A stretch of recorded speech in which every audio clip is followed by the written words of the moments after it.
Bonjour, Frédéric Janvier, expert comptable. Nous allons parler aujourd'hui de la gestion d'un arrêt maladie. Lorsque vous avez un salarié qui est en arrêt maladie, il va vous envoyer d'abord ce qu'on appelle l'avis d'arrêt maladie. Dès que vous recevez cet avis, premier conseil, c'est que vous l'enregistrez dans un système de suivi des absences, de manière à éviter, en fin de mois, de lui verser un salaire si vous ne devez pas le faire. Ensuite, dès réception de cet avis, vous avez l'obligation d'adresser à la Sécurité sociale une DSN événementielle. Donc DSN, c'est la déclaration sociale nominative. Donc c'est ce que vous envoyez tous les mois à la Sécurité sociale pour l'ensemble des salariés, déclarer à la Sécurité sociale les paiements à faire et aux impôts également les paiements à faire au titre de leur impôt revenu. Donc cette DSN, vous l'envoyez tous les mois pour tous les salariés. Et bien lorsque vous avez un arrêt de travail, vous devez envoyer une DSN événementielle, donc qui va concerner uniquement cet événement bien précis et qui va dire à la Sécurité sociale qu'il y a un événement bien particulier.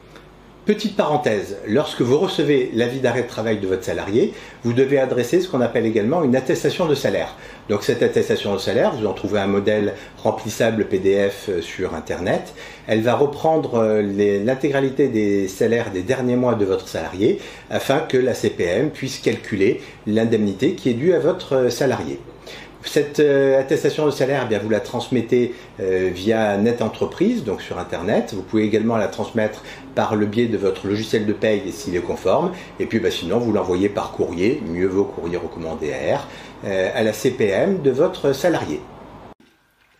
Ensuite, vous devez absolument vérifier la convention collective qui est applicable chez vous. En effet, suivant les conventions collectives, vous serez amené à faire ou non un maintien de salaire. Alors, beaucoup de conventions collectives font qu'au bout d'un an de présence dans l'entreprise, vous avez l'obligation de faire un maintien de salaire, c'est-à-dire que vous devez compenser le salaire entre ce que le salarié va toucher par la Sécurité sociale, en titre des indemnités journalières, et le salaire qu'il aurait touché s'il était resté dans l'entreprise.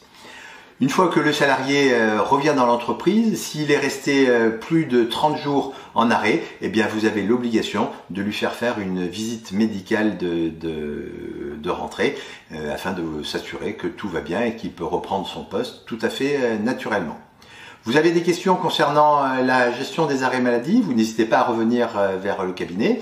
Vous n'hésitez pas à liker cette vidéo si elle vous a plu. Vous n'hésitez pas non plus à la transmettre largement autour de vous et à vous abonner pour recevoir tous les jours une nouvelle actualité.